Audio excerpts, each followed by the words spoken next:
Boa noite a todos, sejam todos muito bem-vindos. Eu, em nome da diretoria do Sindiosp, gostaria de agradecer a presença de cada um de vocês. O evento, de fato, se tornou, como era esperado, um momento de muita oportunidade, de troca de informações, de interação de cada um de nós com o sindicato num tema de absoluta importância na área da saúde para as instituições todas que trabalham com isso.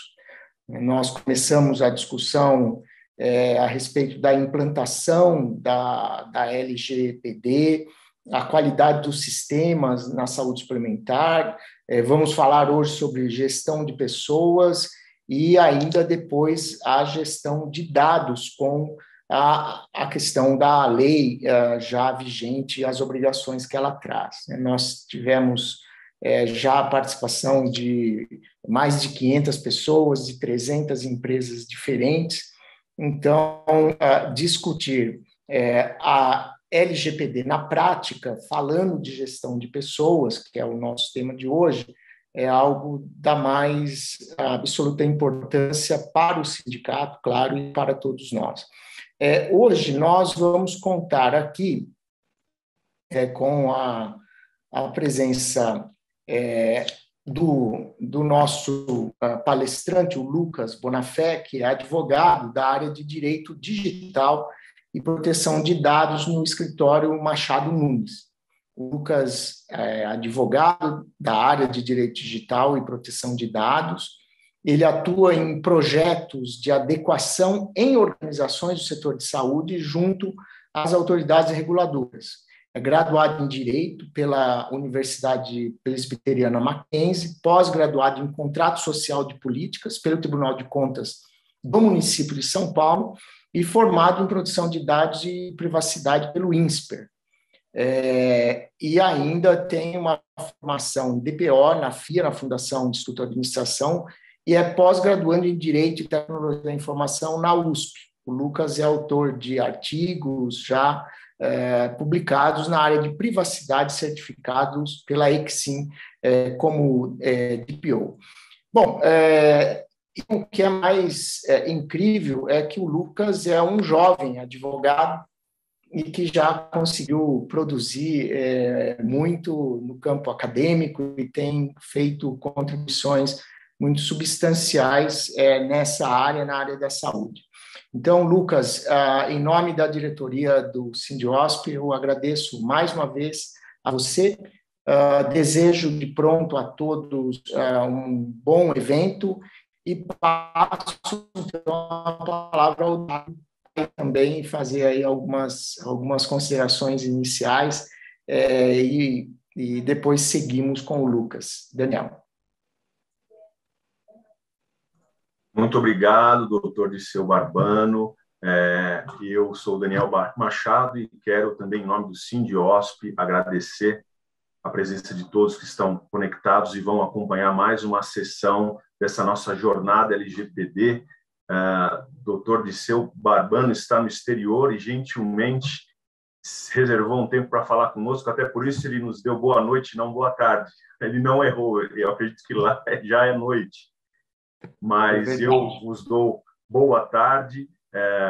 Como ele bem disse, nós já tratamos dos assuntos implantação da LGPD com Lucas Magalhães, também do escritório Machado Nunes. Semana passada nós tivemos o Dr. Luiz Gustavo Chiatac falando sobre a LGPD, a qualidade dos sistemas na saúde suplementar. E hoje é a vez do Lucas Bonafé falar sobre um tema que promete render bastante assunto, que é a gestão de pessoas no prisma da LGPD. Eu quero agradecer as empresas que são nossas parceiras, que é a Hospitalar, o Escritório Machado Nunes, a SBIS, que é a Sociedade Brasileira de Informática em Saúde, e a PH3A, Comércio e Serviços de Tecnologia da Informação. E com isso eu passo agora a palavra para o Lucas, para que dê início à sua apresentação. Bom evento a todos. Aproveitem. Obrigado, Daniel. Obrigado, Dirceu. Bom, primeiramente agradecer, Sindiosp, mais uma vez pela oportunidade, parceria, né? E hoje conversarmos sobre um dos pilares de segurança da informação e a Lei Geral de Proteção de Dados, que são as pecinhas que ficam na frente das máquinas, né? São as pessoas. Então, aqui hoje, obviamente, não tenho pretensão nenhuma de esgotar o tema, né? Até pelo período que nós temos e as diversas nuances que nós temos sobre o assunto, né? E cada pergunta revela mais um ponto, né? Eu tenho uma unidade que tem... Então, cada exemplo ainda tem muitas dúvidas e tem muita matéria para ser regulamentada. Então, a ideia aqui hoje é fazer uma explanação de metade do período, 40 minutos, 30 e poucos minutos, e depois a gente abrir o restante para perguntas e debates. Então, a ideia aqui hoje é mesmo apresentar... não vou ficar reiterando as questões de LGPD, porque, né, creio que já tenham sido, mas alguns pontos eu vou ter que repassar. Então, eu vou apresentar aqui com vocês, vou compartilhar dela um segundo.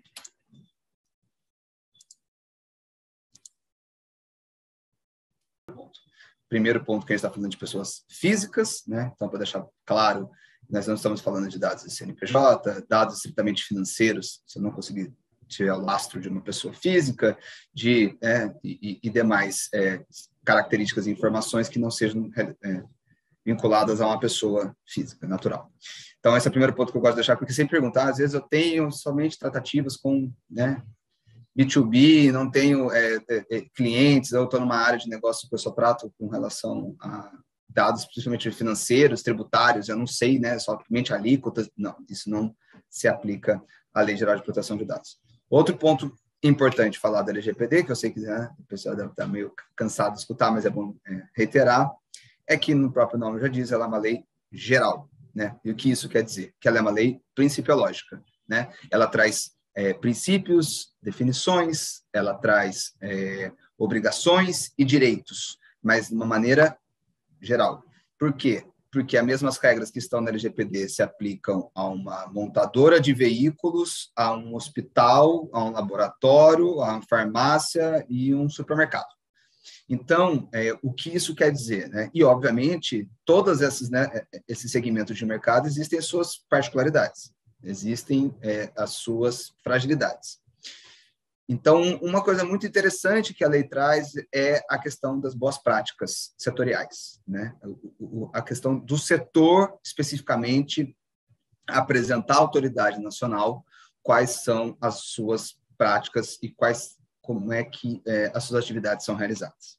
Então, por que é isso importante dizer, né? Porque como a gente atua bastante no setor da saúde, né? A gente tem já anos que o Machado Nunes tem essa familiaridade muito grande com os agentes na área da saúde.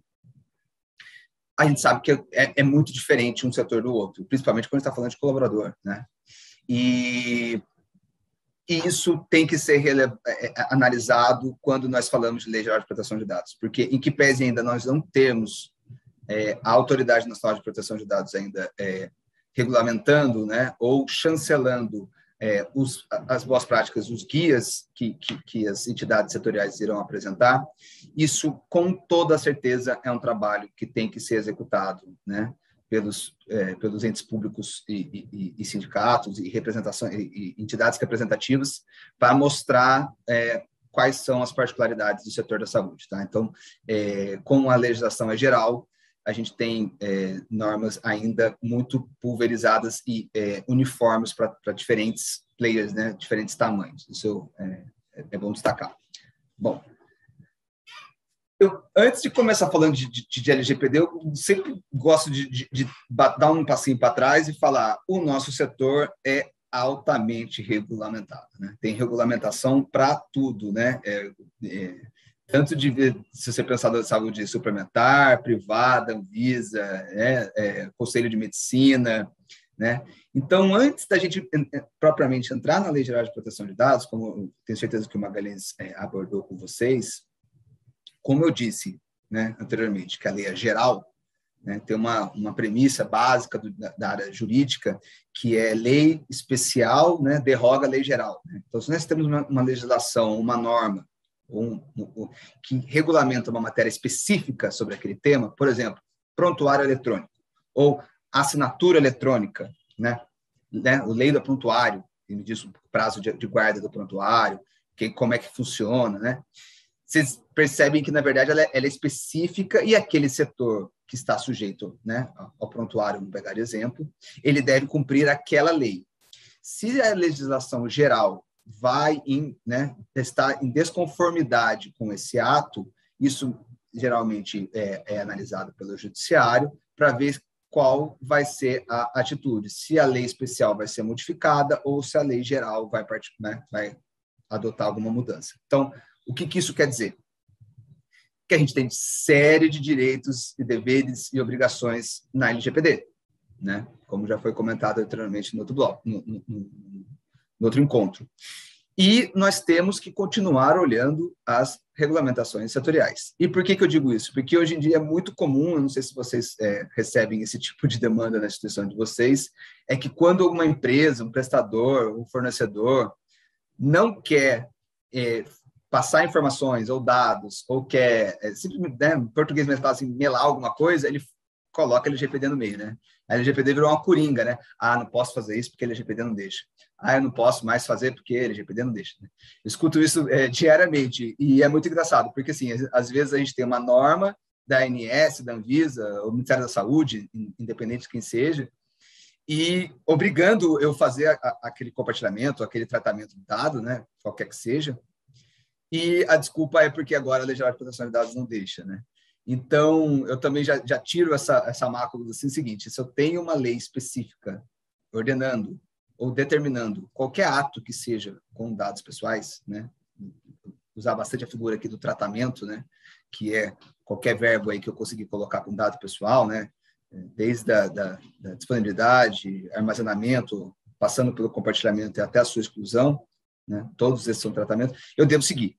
Tá? Então, é bem importante a gente falar que a gente já existia muita regulamentação que a gente fala de dados pessoais, passando desde a Constituição Federal, direito à intimidade, privacidade, e que provavelmente, no futuro bem próximo, aí, a proteção dos dados pessoais virá a ser, né, escalada a um direito fundamental. Né? Existe a PEC que já avançou no Senado, salvo engano, e vai para a Câmara, ou ao contrário, mas eu acho que é isso.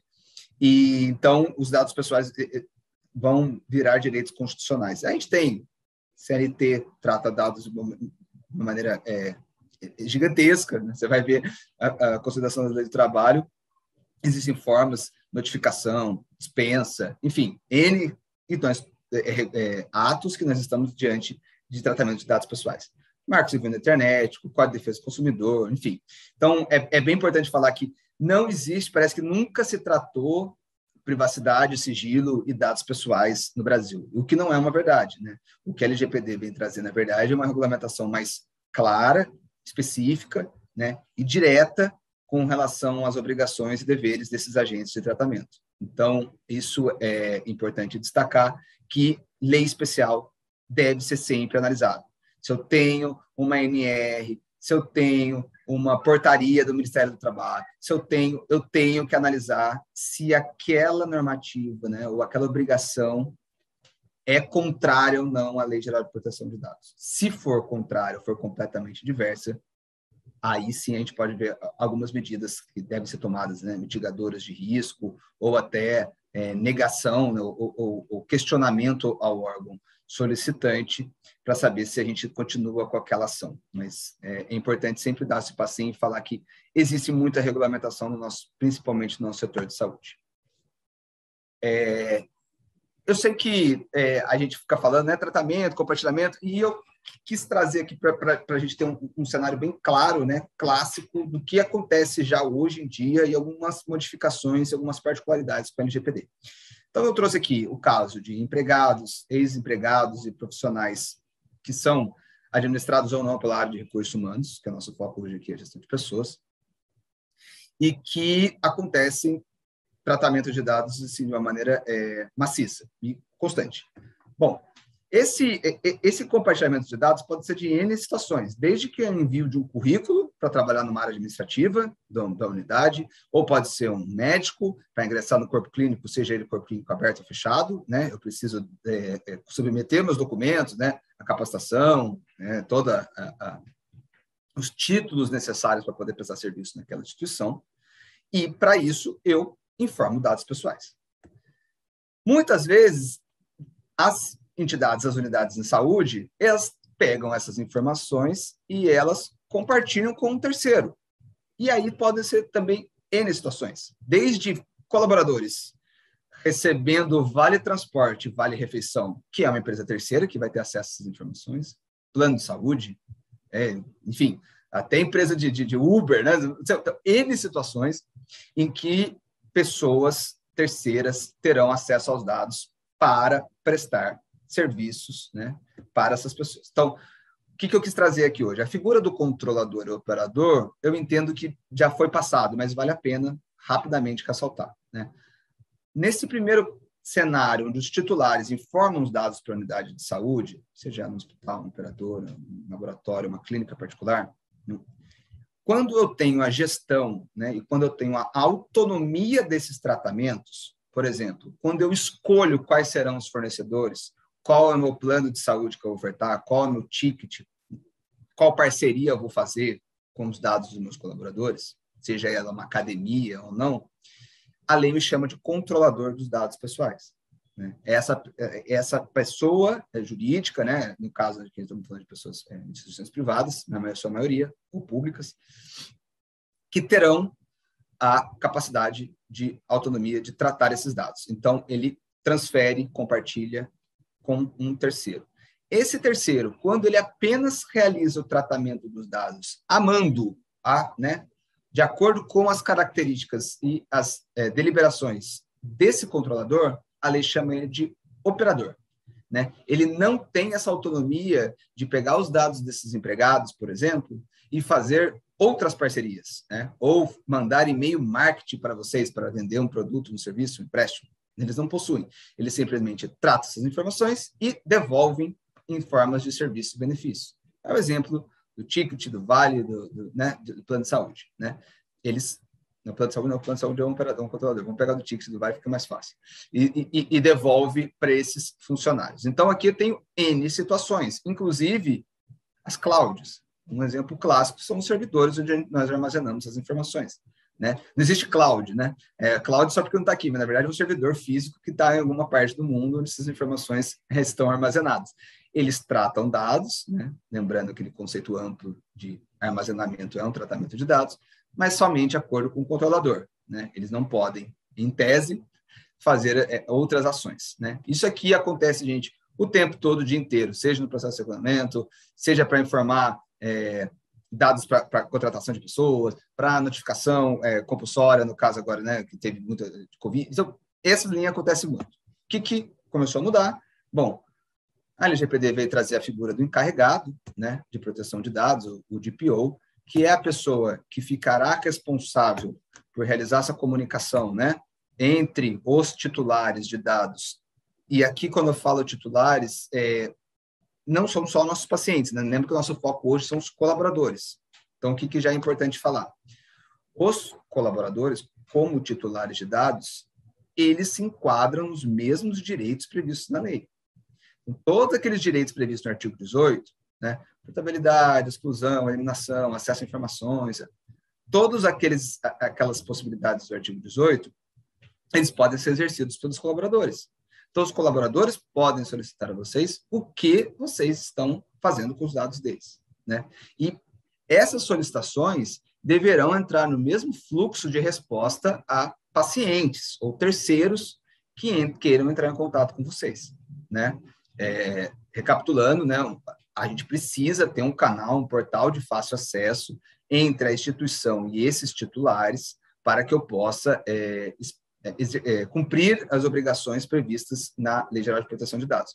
E o encarregado é o ponto focal, que realiza essa resposta com os titulares, presta os serviços para a instituição e analisa as medidas de segurança, vai ficar mais um pouquinho para frente, e tem o contato com a Autoridade Nacional de Proteção de Dados, no caso de uma requisição ou uma solicitação, penalização.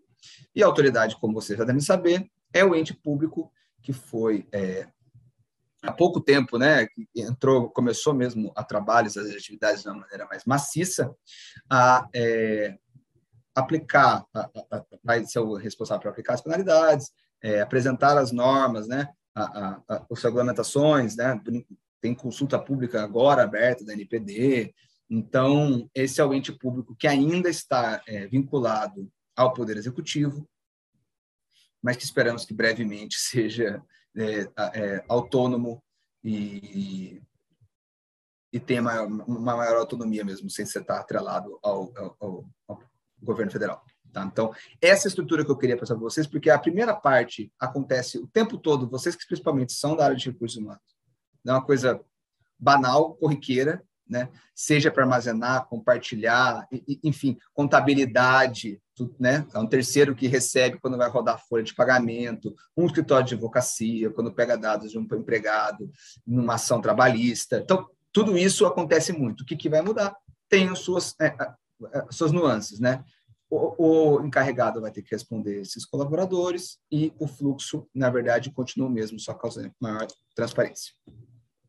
Bom, gestão de pessoas e Lei Geral de Proteção de Dados. A primeira coisa que eu sempre falo, como a gente está falando de Lei Geral de Proteção de Dados, é o seguinte, antes da gente pensar em investimentos em tecnologia, a gente tem que pensar em investimento em pessoas, né?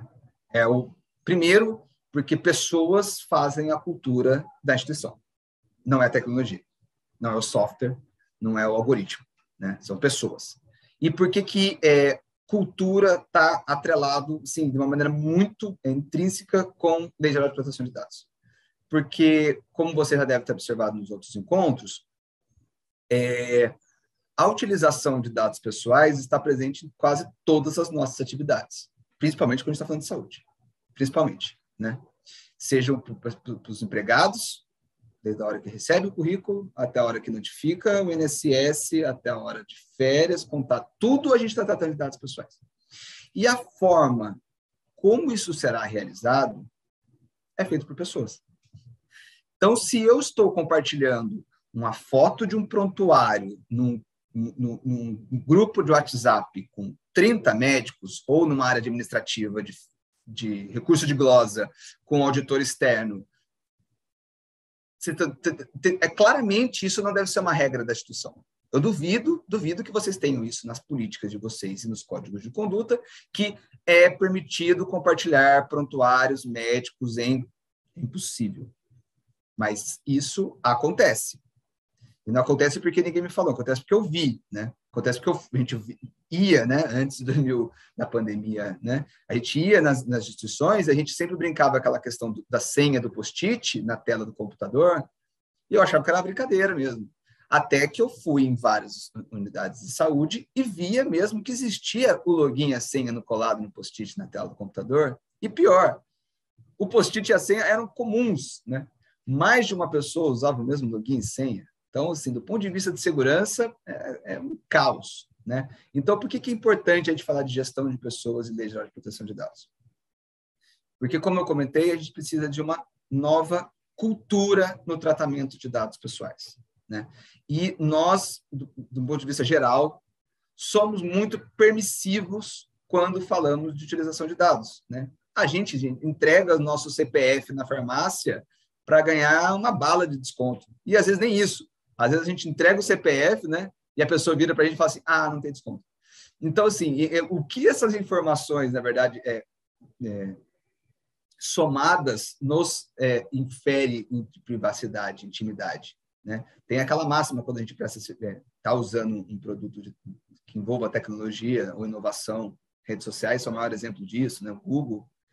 Se o produto é gratuito, o produto é você, né? E é exatamente isso, né? Quantos dados nós estamos fornecendo para as pessoas, para as empresas, para as nossas instituições de saúde, sem que nós tenhamos qualquer noção de que isso esteja acontecendo. Então, a primeira coisa de gestão de pessoas é entendermos que nós estamos diante de um cenário em que os colaboradores serão os principais responsáveis pelo compliance externo. Então, qual que é o papel dos colaboradores na segurança dos dados de uma instituição, né? É o cumprimento das políticas e códigos de conduta, né? Inclusive, né, quem é da área, né, de estar mais próxima à área trabalhista sabe muito bem que existem decisões judiciais, e não são poucas, de que o não cumprimento dos códigos de conduta pode, sim, dependendo, obviamente, do grau, né, e dependendo da responsabilização do ato, ser caso de demissão de justa causa. Né? E não estar alinhado com o código de conduta demonstra que aquele profissional pode não ser interessante para a Constituição, porque não faz parte da cultura da empresa. Né? Então, o cumprimento das políticas e códigos só através de simplesmente documentos disponibilizados na intranet ou um e-mail, a gente sabe como funciona. Né? Eu, como advogado, posso dizer com toda a certeza e clareza para vocês. Papel aceita tudo. Né? Eu posso colocar uma política excelente, a melhor prática de compliance, né? O código de conduta está assim lindo, maravilhoso, tem até perfume na folha, né? Cheiroso. Mas os colaboradores não cumprem. Né? Aquilo ali é letra morta. Então, como é que a gente faz isso? Com treinamento. Investimento em capital humano. Não tem como a gente alterar processos e aumentar o nível de segurança de uma instituição se nós não tivermos investimento nas pessoas. Tá? Eu vou ser muito repetitivo nesse ponto, porque as pessoas é que alteram, de fato, a segurança da informação e o uso consciente dos dados pessoais dos terceiros e dos próprios colaboradores. Né? Não é incomum, a gente tem instituição, isso é muito comum, áreas que não precisam ter acesso a certos tipos de informações conseguirem acessar pastas disponíveis, ou na rede interna, ou em servidores, em cloud, enfim. E isso é uma coisa que, se você primeiro tem medidas técnicas para tirar esse acesso, obviamente a medida é top-down, né? Não tem jeito, você não vai conseguir acessar. Mas se você não consegue, nesse primeiro momento, um investimento, ou não tem ainda o investimento de um técnico de TI, ou ainda está elaborando o seu programa de compliance na parte de política de segurança da informação, um treinamento, às vezes, pode ser mais efetivo que isso. Você simplesmente ter toda a sua equipe engajada e saber do conhecimento de que eu, Lucas, não posso acessar a pasta do Daniel. Não posso. E eu não vou entrar. Porque a política diz que eu não vou entrar. E quando eu precisar daquele acesso que tem na pasta do Daniel, eu vou pedir para o Daniel expressamente.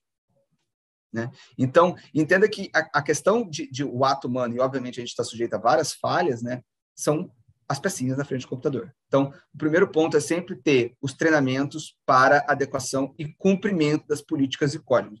Isso é muito importante, porque não adianta a gente ser só papel. Então, o compliance externo é muito importante. Né? Então, e quais são os dados? Né? O que a gente está falando quando a gente está falando de quais são os dados que são envolvidos na gestão da RH? Né? Então, vou dar um passinho para trás, né? Como o Magalhães deve ter comentado com vocês, como a gente está querendo saber, né? E a legislação, inclusive, tem esse ponto no artigo 37, que me diz que eu tenho que ter o relatório, né? As instituições, quais os processamentos de dados eu utilizo na execução das minhas atividades. Quando a gente está falando da área de RH, eu preciso saber os processos da área de RH. E, geralmente, o que eu vejo é que a área de recursos humanos, se não é a melhor, é com certeza uma das melhores áreas com processos bem definidos e desenhados. Né? Eu vejo isso, muitas delas é a única que tem mesmo os desenhos, né? Tem os organogramas bem feitos, porque é uma área que constantemente tem que alterar processos ou é demandada para alteração de algum fluxo de processo interno. Então, o que deve ser feito? As áreas do RH devem ser mapeadas, tanto de recrutamento e seleção, bônus, de captação interna, de promoção, né, avaliação interna de funcionários ou viagens, todos a gente está falando de dados pessoais. Então, quais são os processos da área? Quem é o responsável por fazer aquela atividade? Qual é a finalidade específica daquele tratamento?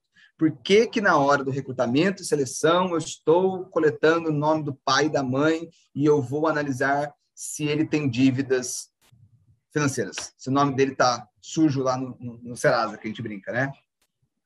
Isso tem uma finalidade? Não tem. Por que eu faço isso? Qual que é a regra do jogo? Qual é o risco que eu estou tomando em compartilhar dados com certos tipos de fornecedores para obter serviços ou benefícios? Eu tenho um contrato que me traz essa responsabilidade clara desses dados desses meus colaboradores que eu estou passando para um terceiro. Se acontecer um incidente de segurança nesse terceiro, eu consigo esse ressarcimento, eu consigo informações rápidas e claras sobre qual seria as ações que eu deveria tomar e que ele tomará. Então, tudo isso a gente tem que ver internamente, né? E quem será o responsável por tomar as rédeas se tiver algum processo errado? Se tiver alguma finalidade sendo desvirtuada, né?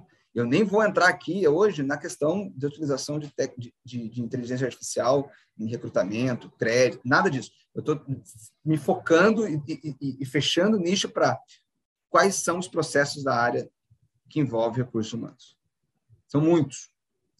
E a grande maioria não tem isso detalhado. E aí, esse detalhamento, também é importante ressaltar, que não existe uma regra, né? O melhor cenário quando tem ferramentas de governança, tem hoje software que fazem mapeamento de todos esses processos, né? Fazem um discovery dessas informações, onde estão armazenadas as informações, qual é o fluxo. Mas o primeiro passo, gente, que eu sei que é o cenário da grande maioria das instituições, é não ter budget suficiente hoje para investimentos altos na área de tecnologia e segurança da informação, é realizar um mapeamento, mesmo que seja simples e caseiro, mas que faça, mas que tenha os processos, que saiba minimamente quais são os maiores gaps de segurança que existem, que você consegue entender que o RH está compartilhando os dados com a área de marketing, que não precisa ter aquelas informações todas. Ou se eu estou compartilhando o meu Olerite inteiro com uma área que só precisa saber o nome da pessoa ou o CPF. Então, esse mapeamento dos processos me deixa minimamente a par dos fluxos de dados, né, tanto interno quanto externo, para que eu possa resolver esses gaps. Então, é muito importante que a área de gestão de pessoas tenha essa visão clara de compliance externo, das políticas, dos códigos, dos treinamentos, do investimento capital humano, isso precisa ser realizado, mas está completamente atrelado ao quê? Ao mapeamento, ao compliance interno. Porque sem o mapeamento e sem saber as finalidades para que eu uso aquelas informações, eu não consigo produzir política. Eu acho até muito engraçado que, às vezes, as políticas, existem várias políticas, né? Aí eu falo, o que base escrever nessa política? Na base que eu peguei um pedaço daqui, colei um pedaço da outra instituição, um amigo meu trabalhava, não sei o que, me mandou uma política, aí já tinha uma política aqui, né? Espera aí, a gente está tratando regras que aconteceram atuais, ou que foram há 5 anos atrás, ou que aconteceu na instituição B, porque talvez isso não seja a minha realidade. E políticas extremamente genéricas e não precisas também não me dá o subsídio necessário para que eu realize treinamentos e captação de recursos humanos. Então, vocês veem que assim, os pontos estão claramente interligados, né? Então, esse é muito importante, né? As pessoas e a capacitação do time para a execução do programa de privacidade. Obviamente, eu já comecei a comentar algum desses exemplos, alguma dessas ações e casos que a gente vê na área de gestão de pessoas. Passando, né? Desde a gestão e política de currículos, né? O primeiro contato que aquele colaborador vai ter com a instituição, né? Como é feita essa coleta desse currículo, né? Manda por e-mail, compartilha por WhatsApp, quem tem acesso a esse currículo, né? Onde armazena esse currículo? Por quanto tempo a gente guarda esse currículo? Também é uma coisa muito comum, né? Quanto tempo você tem aqui? Para sempre. Como assim para sempre? Não deleto. Vai que um dia eu preciso. Aí tem pasta 2017, pasta 2018, Gente, vamos ser sincero, para quê? Eu nunca vi alguém entrar na pasta de um cara de 3 anos atrás e falar, Lucas, nossa, em 2000... Essa pessoa já fez outra faculdade, essa pessoa nem mora mais no estado, casou, tem 2 filhos, não quer saber de trabalhar, parou. Então, assim, o marco de gestão se perdeu a finalidade, né? A lei é bem clara nesse sentido, né? Eu estou tentando trazer o menos parte jurídico aqui para as conversas, mas que a partir do momento que eu perdi a finalidade daquele tratamento, esse dado não tem mais que ter. Você não tem mais uma base legal para tratar esses dados. Eu não preciso, não é que eu preciso, eu não devo continuar com essas informações na minha base.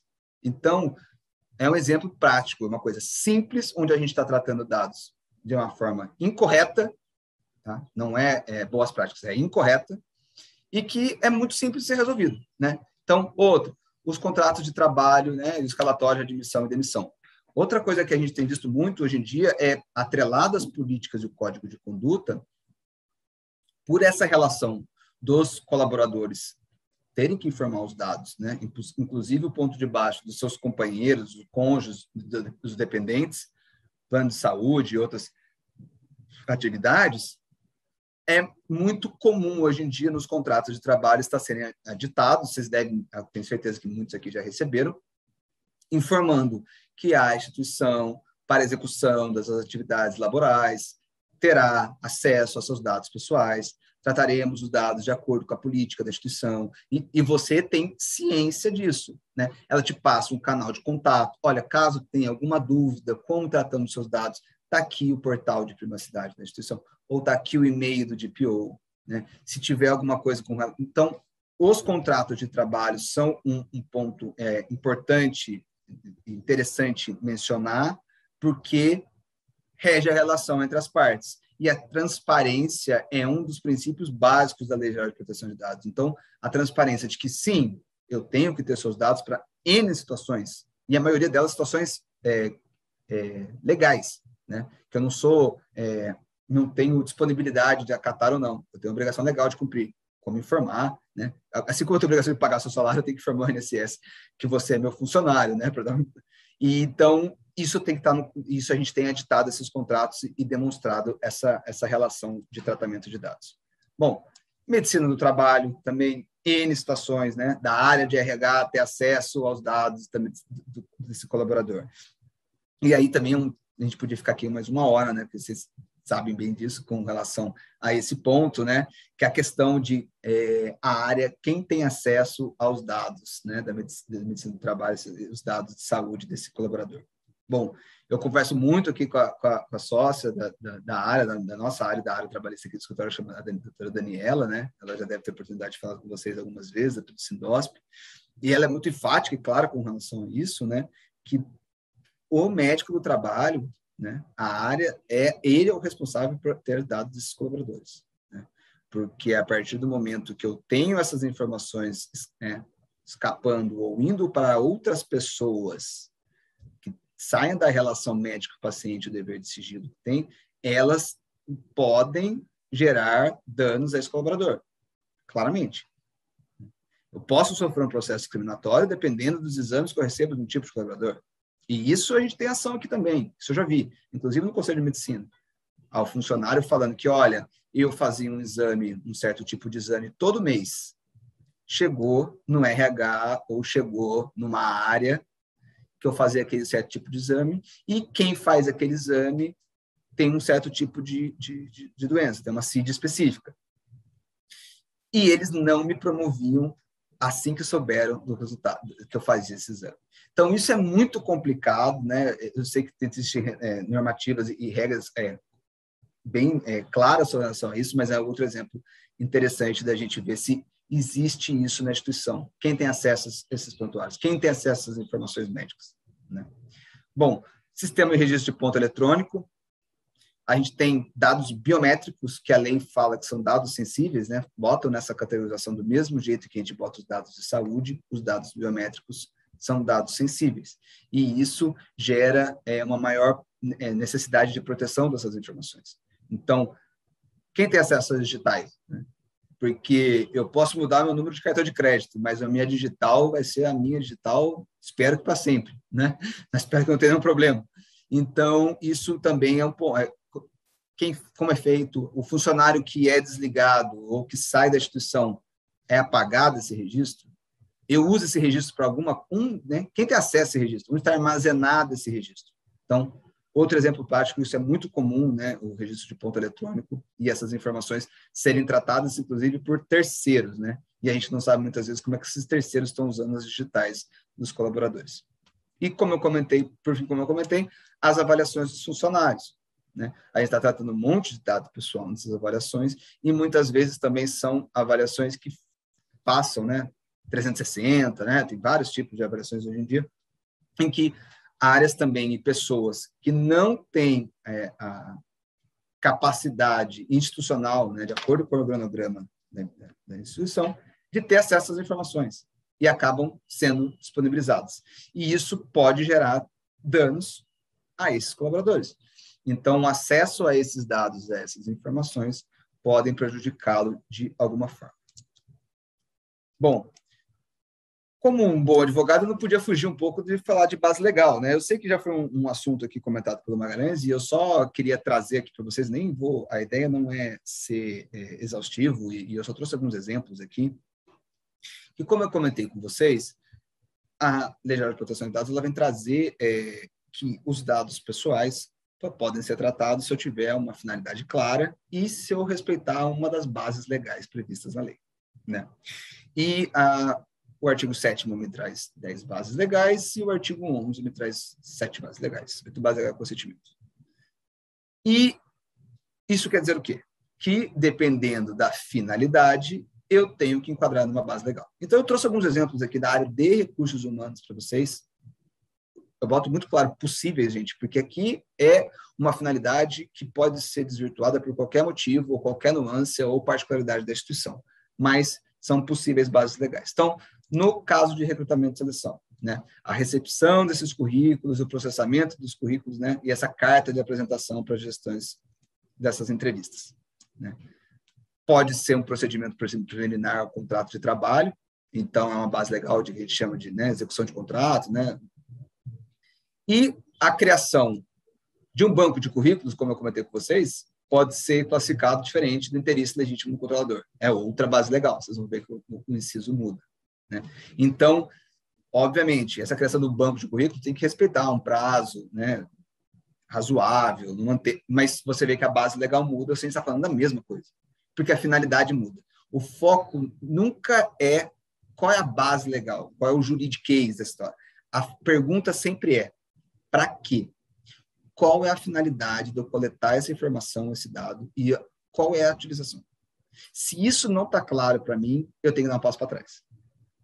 Se eu, independente da área da instituição, se estiver na área de recursos humanos, se eu estiver no financeiro ou conselho, para que eu estou coletando esse dado? Eu não sei muito claramente, ou eu estou coletando informações a mais do que o necessário, eu tenho que revisitar esse processo e entender se o risco, né, vale a pena para a instituição tomar esse risco.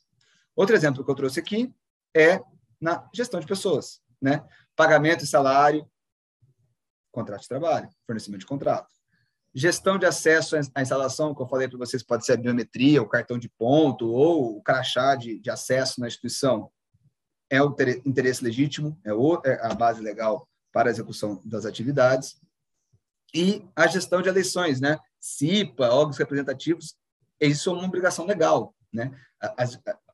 Os empregados, né, os colaboradores, têm essa possibilidade jurídica claramente prevista, né, essa obrigação, e disponibilizar as eleições, né, a CIPA, por exemplo, você está fazendo o cumprimento de obrigação legal e regulatória. Então, você vê que tem uma outra base legal para quando nós estamos cumprindo obrigações legais e regulatórias. No caso, por exemplo, mais clássico, que assim, sempre é um exemplo muito bom do nosso setor, é o armazenamento de prontuários, né? Toda semana, sem sombra de dúvidas, não vou falar todo dia que é mentira, mas toda semana eu recebo uma demanda de um titular de dados entrando em contato falando para deletar os exames que ele fez ou o prontuário dele. Toda semana, uma instituição diferente me manda essa solicitação de titular. E eu digo com muita clareza e tranquilidade que, infelizmente, eu não vou deletar, porque eu estou cumprindo uma obrigação legal regulatória, que é a lei do prontuário, resolução do Conselho de Medicina, de que eu tenho que manter essas informações pelo prazo de 20 anos desde o último registro. Então, saber muito bem as obrigações legais, né, e até onde vai os direitos dos titulares é muito importante, porque na ânsia, né, na volúpia de tipo, cumprir, não, o titular está pedindo, nossa, preciso deletar, eu preciso fazer, nós estamos incorrendo em outra ilegalidade, né? Nós estamos deletando informações que nós não poderíamos excluir. Então, antes de cumprir os direitos titulares, né, se é um processo de retificação, troca de documento, endereço, portabilidade, enfim, qualquer demanda tem que ser analisada do ponto de vista de uma forma bem criteriosa, né, passando, né, de preferência jurídico, né, e as áreas assistenciais que estão em contato com esse tipo de demanda. Trouxe mais duas aqui, simplesmente, a questão de fornecimento de ferramentas de tecnologia, né? Isso no teletrabalho agora ficou muito latente, né? Das questões de quem que vai ter acesso à gestão do correio eletrônico, né? Eu posso ter o monitoramento, eu posso ter a permissão de acesso às redes, né? E isso já é meio pacífico, né? Se eu estou utilizando um equipamento de trabalho, né? E eu tenho as regras e as políticas desses dispositivos bem claras aos empregados, né? E eu tenho isso também previsto no contrato de trabalho, né? Inclusive indo na linha, né, na nota técnica lá, se não me engano, acho que é 17 de 2020 do Ministério Público do Trabalho, acho que é isso, que ele fala com relação às formas do teletrabalho, né, de como isso vai ser regulamentado. Então, isso também existe uma base legal, porque vocês estão tratando dados pessoais e têm acesso a essas informações. E a gestão de saúde, como eu comentei com vocês, também segurança do trabalho, é o cumprimento de obrigação legal regulatória. Eu só esqueci de tirar o finalzinho dele aqui, né? Então, o que a gente tem que fazer, né? Depois de falar um monte de coisa aí para vocês, para a gente ir mais para o final aqui da exposição, né?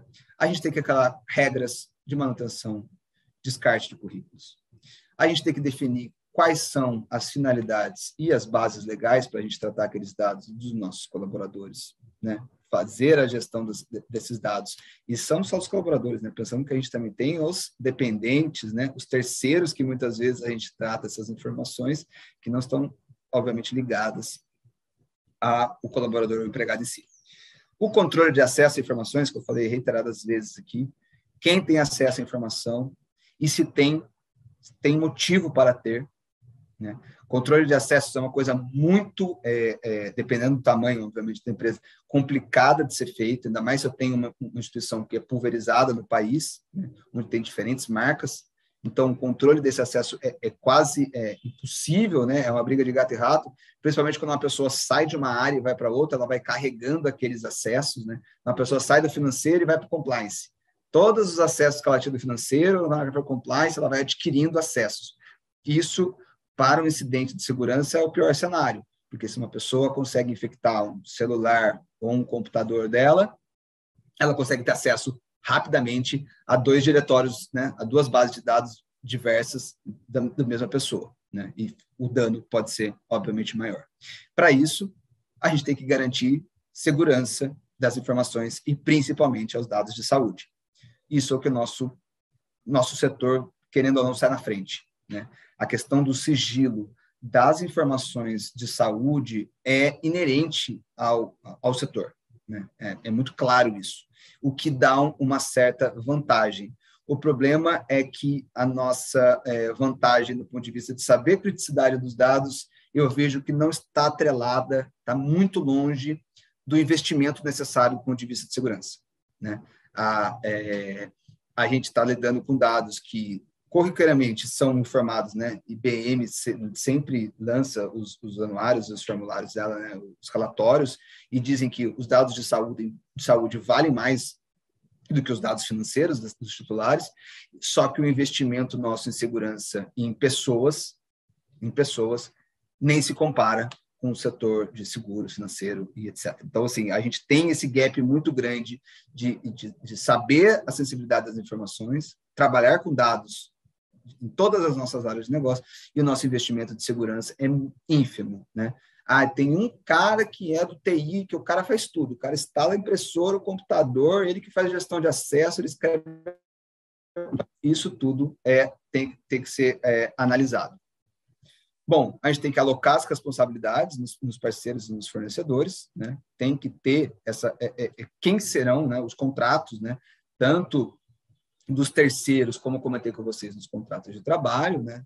Essa responsabilização tem que ficar clara e revisar os processos, né? Como eu falei para vocês, se a gente mapeou a área de RH e viu que existem processos que são ou ineficientes ou que existem gaps muito grandes do ponto de vista de privacidade, eles devem ser revistos, né, pelo time e avaliados para ver, né, qual é o sentido de serem mantidos ou não.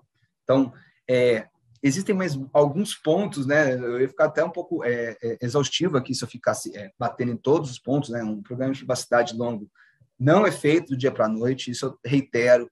Fujam de adequação, né, compliance em LGPD, 3 meses, 2 meses.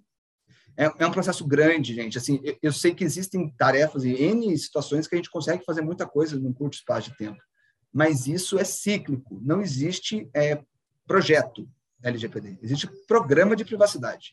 Tá? Isso é muito claro, porque nós estamos diante de um cenário em que nós temos que... É cíclico, é um PDCA. Né? Novas pessoas entram, precisam ser treinadas, novas áreas são feitas, precisam ter privacidade na concepção dos seus produtos e serviços, novas parcerias são fechadas, contratos precisam ser... Ele não para, né? É um compliance, né? Se vocês quiserem, então, resumindo assim, é um programa de compliance de privacidade e gestão de dados. Então, essa era a ideia que eu queria trazer para vocês aqui hoje. Espero que não ter sido tão repetitivo com as informações com relação aos outros pontos que tenham passado nos palestrantes antes de mim. Dei um panorama geral dos colaboradores de como a área de gestão de pessoas está, assim, é um pilar, eu sempre digo, essencial na privacidade, e estou aberto aqui a perguntas, dúvidas e considerações, e nossos canais aqui de contato do escritório Machado Nunes estão disponíveis. Ficaria extremamente honrado em tirar dúvidas, bater um papo, perguntas pontuais, enfim, a gente é muito, muito tranquilo aqui, e eu acho que a gente consegue, de uma maneira mais palatável, assim, falar o jurídico, né? Aqui a gente tenta tirar o juridiquês aqui em todas as nossas abordagens. Então, muito obrigado aí mais uma vez pela oportunidade.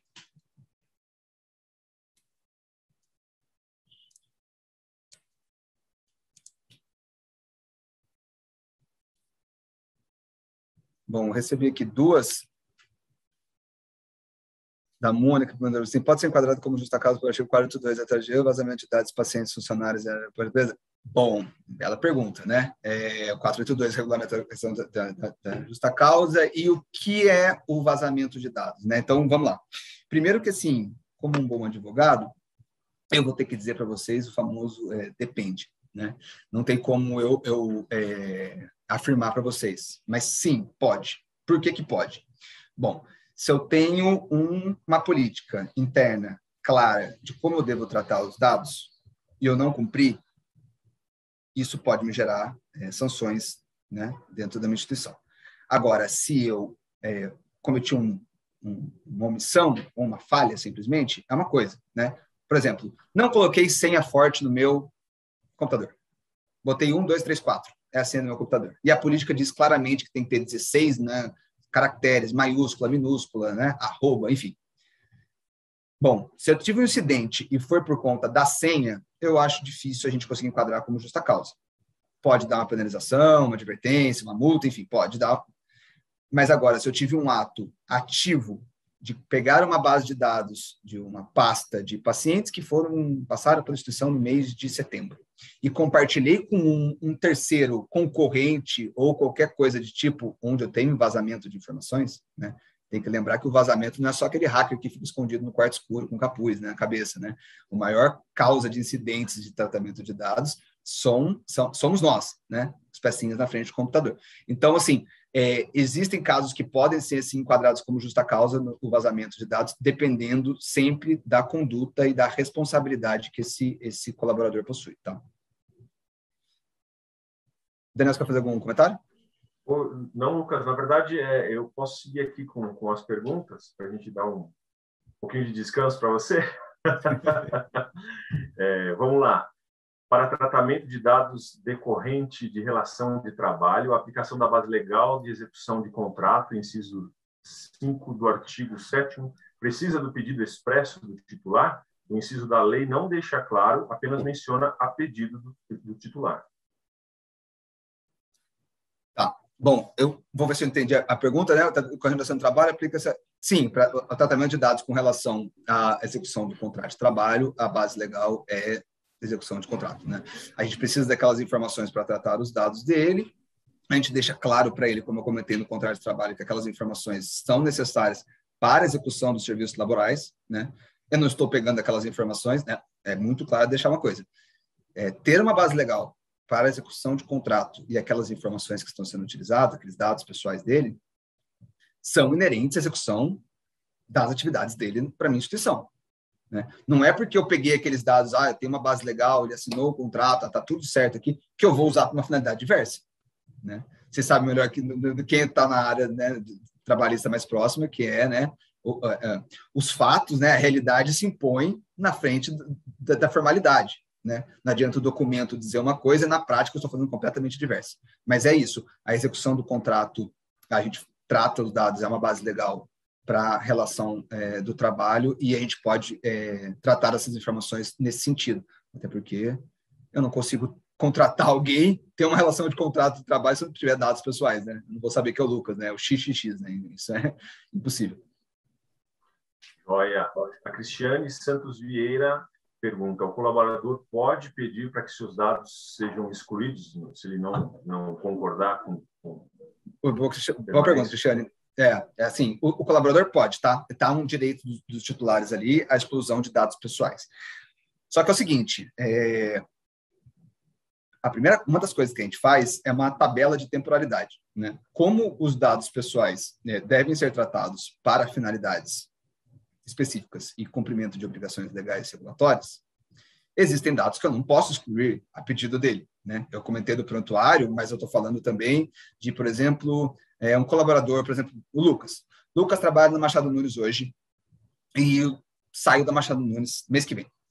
E daí eu chego para o Machado Nunes e falo: Machado Nunes, eu quero que você exclua todos os meus dados pessoais da sua base. Quero que o Lucas aí nunca tenha assistido, porque eu briguei aqui com o pessoal tudo, levantei a mesa, chutei a porta e fui embora. O Machado Nunes, em forma alguma, vai deletar essas informações, né? Por quê? Porque depois de 2 meses, eu entro com uma ação judicial contra o Machado Nunes. E o Machado Nunes vai conseguir fazer uma tese de defesa.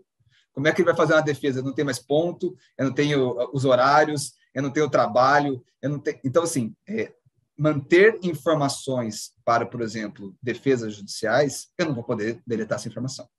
Esse é um exemplo. Outro exemplo, INSS. Como é que eu vou cumprir as obrigações perante o órgão público se eu não tenho as informações desse colaborador pelo prazo previsto em lei? Então, eu tenho prazos legais que eu devo manter essa informação de que aquele colaborador esteve comigo naquele período. Então, eu tenho que cumprir essa obrigação legal regulatória. Então, a tabela de temporalidade me deixa o seguinte: olha, essa informação você precisa manter por X período, porque 2 anos, vamos pegar um exemplo da que eu estava falando da ação judicial, que é o tempo de ingresso de uma ação judicial. Então, essas informações, seu ponto, seu trabalho, seu e-mail, eu não vou deletar. Em 2 anos, Lucas, eu não vou deletar essas informações por conta disso. Se as informações para o ente público, o INSS me fala para deletar as informações por 10 anos, então essas informações aqui, seu nome, seu endereço, seu CPF, seu dependente, eu não vou deletar por 10 anos porque eu posso sofrer a fiscalização do ente público. O Ministério Público do Trabalho pode vir aqui.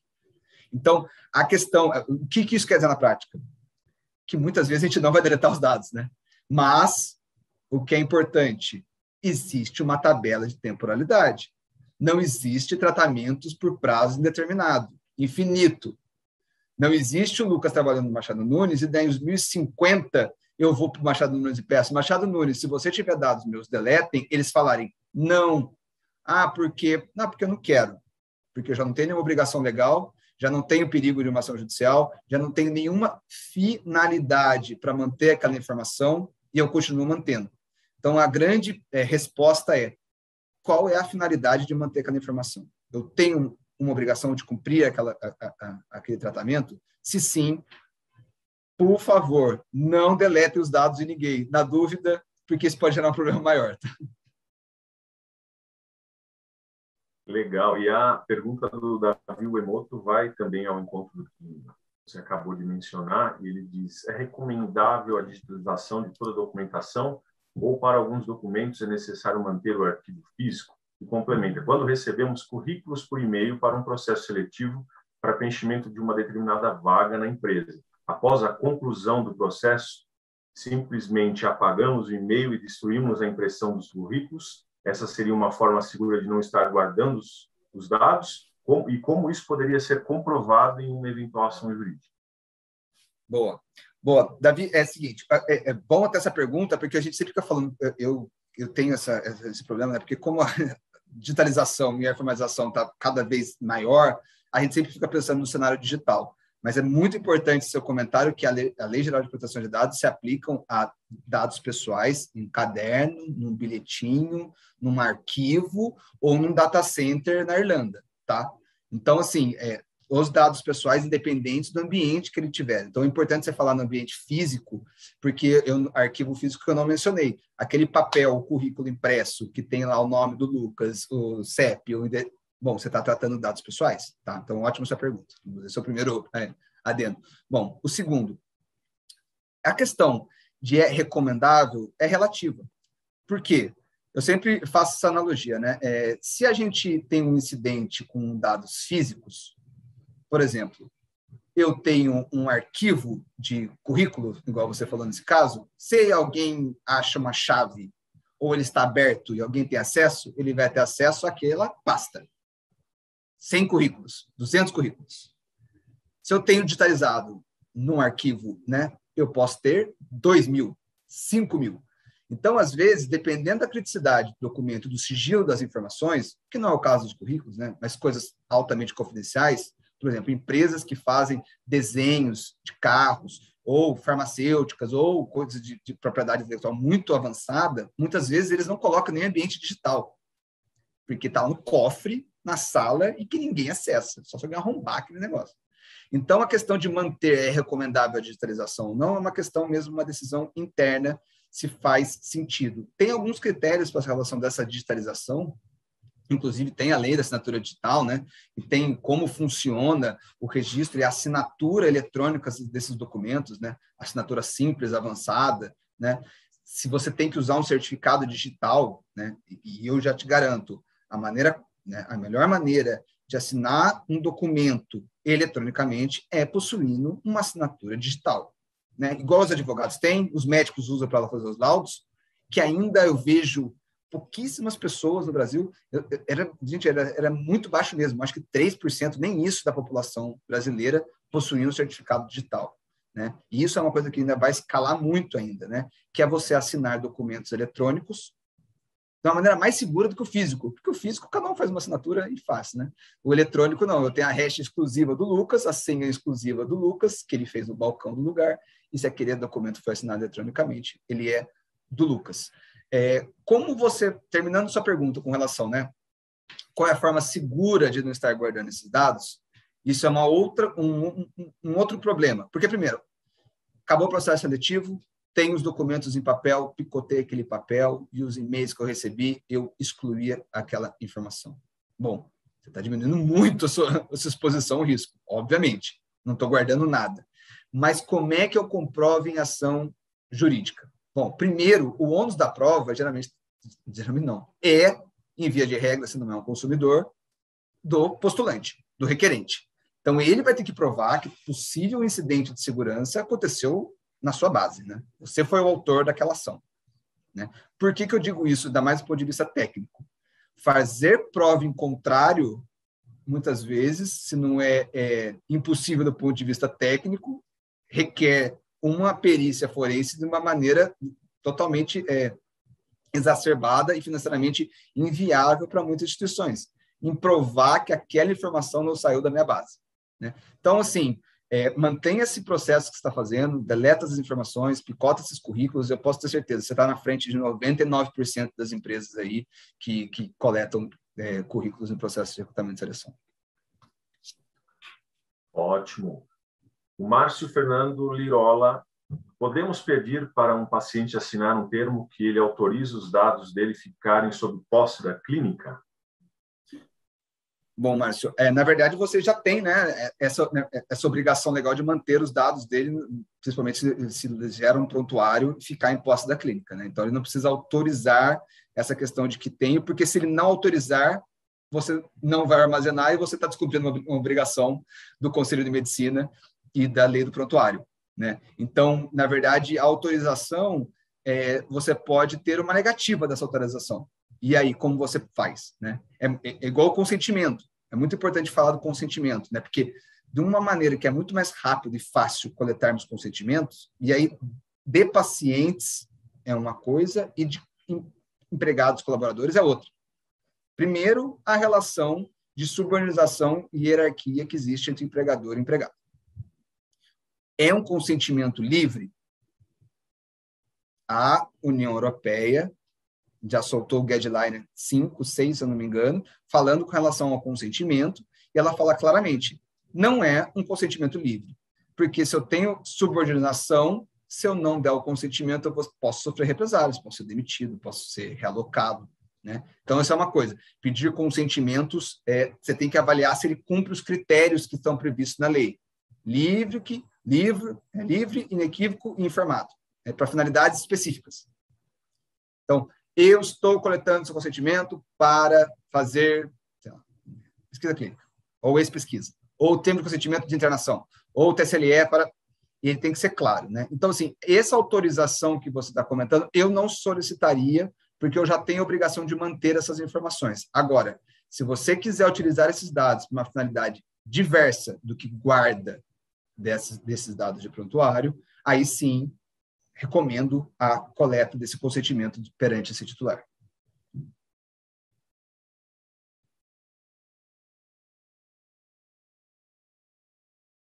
Não te ouço, Daniel.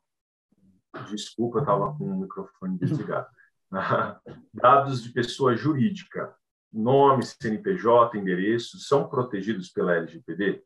A LGPD aplica-se às pessoas jurídicas cujos dados sofram vazamento em relação aos gestores e colaboradores de pessoas jurídicas que utilizam o próprio nome com o complemento da pessoa jurídica como endereço eletrônico. Pode ser considerado dado protegido pela LGPD? Bom. Ótima pergunta. Eu comecei, né, antes de começar a exposição, eu falei, né, dados de pessoas jurídicas não são tratados pela Lei Geral de Proteção de Dados Pessoais, né? Então, nome, CNPJ, endereço da PJ não são tratados pela LGPD, tá? Mas, o que é muito interessante a pergunta? Nos casos das MEIs, né, do microempresário individual, onde eu tenho aquela pessoa, ela é a empresa? Ela é o CNPJ? Sim. Por quê?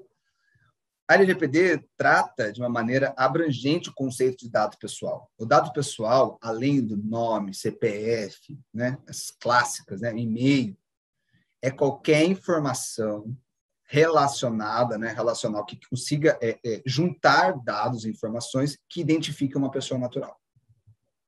Então, se eu tenho o nome de uma empresa que é Lucas Bonafé, advogado, bom, estou tratando de dados pessoais.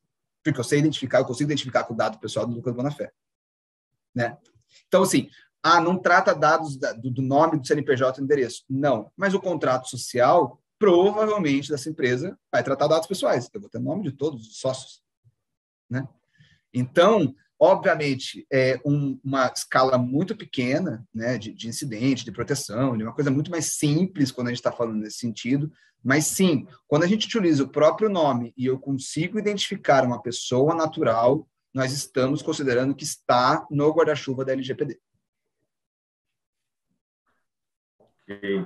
No caso de multitabelas de tempo e prazo para arquivamento de dados de colaboradores e pacientes, como conciliar essas diferentes tabelas? Por exemplo, LGPD versus CLT, LGPD versus Conselho de Medicina? Muito bom, muito bom. Bom, eu, como um advogado, digo para vocês o seguinte, na dúvida entre LGPD, como eu comentei, CLT e Conselho de Medicina, sempre regulamentação específica. Sempre. Sempre. Agora, se você... Porque primeiro que a LGPD não vem tratar prazos, não traz prazo de arquivamento, né? Como eu falei, é uma lei principiológica, então é impossível, né? E a gente foge disso, é de ter uma legislação que fala prontuário, tantos anos, carteira de trabalho, tantos anos. A LGPD nunca conseguiria fazer isso, até porque isso muda de uma maneira muito célere, e o processo legislativo é completamente moroso, e a gente nunca conseguiria dar tração a essa lei ficar atualizando constantemente, né? Então, a gente deixa para os entes e para os órgãos públicos específicos regulamentarem o tempo de guarda de algumas informações. Tá. Então, primeira resposta, iria sempre com relação à regulamentação específica, CLT e Conselho de Medicina. Agora, se existe uma possível conflito, a gente está falando das mesmas informações que a CLT trata e o Conselho trata das mesmas coisas, um exemplo hipotético. Eu manteria o prazo maior. Uma fala para guardar por 5 anos, outra por 10, guarda por 10. Ok.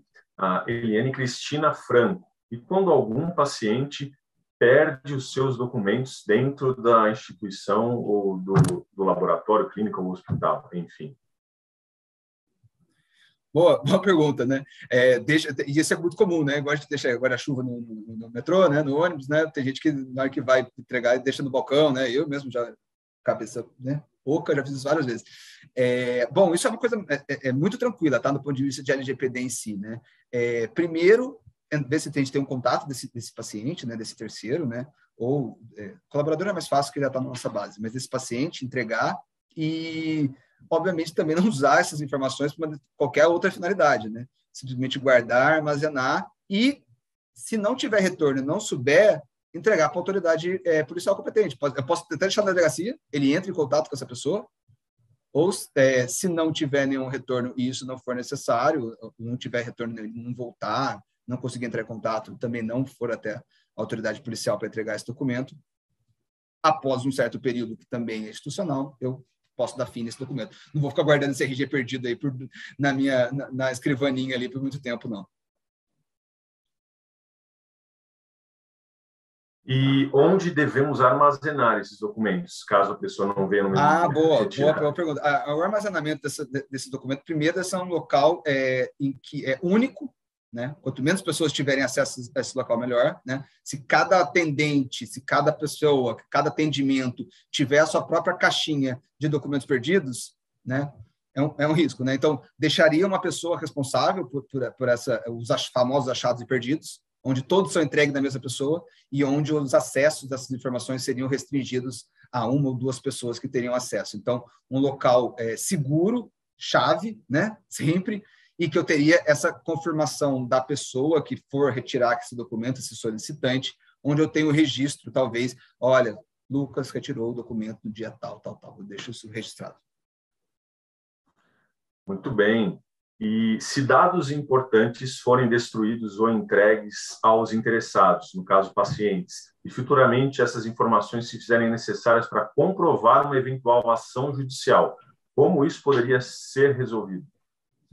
Bom, primeiro que os dados dos pacientes entregues aos interessados, colaboradores, não pertencem à instituição, pertencem às pessoas, né? Isso é muito importante a gente falar. Os dados pessoais são das pessoas, né? Nós tratamos os dados deles para a execução dos nossos serviços, porque a gente tem obrigação legal, porque a gente tem que cumprir série de obrigações, mas a solicitação dos dados é inequívoco, tá? Se isso for tese base para uma ação judicial, isso não tem qualquer relação de eu não entregar essas informações para ele, tá? Então, se um paciente chega na minha instituição e pede o prontuário e eu tive um erro médico e não quero entregar esse prontuário, não tem nenhuma defesa jurídica, administrativa, ou qualquer tipo que não entregar essas informações. E isso também acontece nos colaboradores, tá? Eu fui registrado para exercer uma atividade e exerço outra e vou querer adicional de salubridade porque não tem... Eu tenho que informar essas informações para ele, tá? Eu tenho que passar os dados que ele solicitar, os dados dele, contrato de trabalho, enfim, todos os documentos que ele assinou e tudo mais. Porque, assim, se não for, a gente brinca, né? Se não for pelo amor, vai pela dor. Porque ele vai entrar no Ministério Público do Trabalho, vai entrar com uma ação judicial e você vai ser obrigado, mediante requisição judicial, a entregar esses documentos. E aí, quando chega nesse ponto, vocês sabem melhor que eu, que aí já tem dano moral, e aí o negócio já está feio. Ok. Lucas, não temos mais perguntas e eu já quero aproveitar para dar os parabéns pela sua apresentação, que foi brilhante, muito esclarecedora e muito abrangente. Prova disso é que eu imaginei que nós iríamos até nos perder aqui com o número de perguntas, mas eu acho que você conseguiu explicar bem o assunto, que é bem polêmico e tem uma série de vertentes e dúvidas. E eu acho que as perguntas também que foram feitas, elas abrangem muito do que foi discutido na sua apresentação. Você conseguiu cercar todo o assunto. Abro aí para palavras finais, agradecimentos. Já estamos caminhando para o final. Bom, obrigado mais uma vez, Sindosp, Daniel, pela oportunidade. A gente tem essa parceria, né? Não é de hoje, né? Do Machado Nunes com vocês, então é muito bacana mesmo entender melhor o setor e essa troca de experiências. Eu acho que ajuda muito a saber essas maiores dores, né? Por isso que eu acho que ajuda muito as perguntas. Você vê que as respostas, de uma certa forma, a gente acaba pincelando na forma de apresentação, é porque, de fato, são as dores do dia a dia, né? É o que a gente vê na prática. Eu queria colocar assim como mensagem final de que eu sei que tem muita gente e muito vendedor de caos com relação ao LGPD, e eu não gosto disso de uma maneira bem clara. Eu acho que vender caos não é interessante para ninguém, de verdade, nem para nós que prestamos serviço de consultoria, não é interessante, porque isso não gera a real mudança de cultura, de paradigma que a gente está sofrendo, né? Não é uma lei que se vai pegar ou não. A gente vive na sociedade da informação. A utilização de dados para qualquer atividade, produto, serviço, só aumenta e só vai aumentar. Tá? Então, não tem volta para laudar, para prescrever medicamento, para produzir medicamento, para entrar em contato com o paciente, para armazenar, pontuar. Todas as atividades de saúde vivem cada vez mais de dados e informações.